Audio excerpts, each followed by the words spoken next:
सुहांजना मुफीद ग़िज़ा या दवा जिसे अंग्रेजी में मोरिंगा कहा जाता है, तिब्ब यूनानी में मुद्दतों से मुस्तामिल है, लेकिन दुनिया भर में इसके चर्चे तब हुए जब 1990 में अमरीकी साइंसदानों ने तहकीक के जरिए साबित किया कि सुहांजना का इस्तेमाल 300 से ज्यादा अमराज के इलाज में मुफीद है। मसलन ज़ियाबतीस, अमराज कल्ब, बुलंद फशार खून, खून की कमी, जोड़ों के दर्द और डिप्रेशन वगैरह में। सुहांजना के पत्तों में दही से दुगना जायद प्रोटीन, केले से 3 गुना ज्यादा पोटेशियम, गाजर से 4 गुना ज्यादा विटामिन ए, संगतरे से 7 गुना ज्यादा विटामिन सी और पालक के मुकाबले में 9 गुना ज्यादा फौलाद पाया जाता है। नीज या मछली से ज्यादा ग़िज़ाइयत बख्श ग़िज़ा भी है। इलावाजी ये मौसर नबाताती दवा है जिसमें कई तरह के अमाइनो एसिड्स पाए जाते हैं। यहाँ तक कि मल्टी विटामिन अदवियाँ भी इसकी अफादियत का मुकाबला नहीं कर सकती। सरतान से बचाव में भी सुहांजना का इस्तेमाल इंतहाई मुफीद है।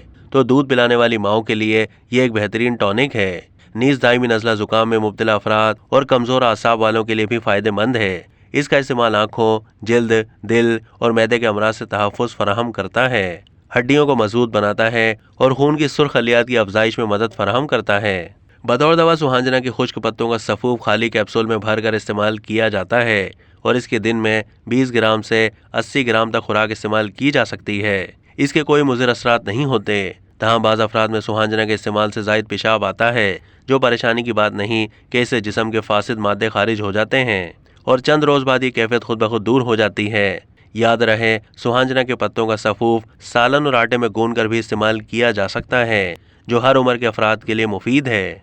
अब तक के लिए इतना ही। मज़ीद मालूमात के लिए डेली जंग के यूट्यूब चैनल को सब्सक्राइब कीजिए।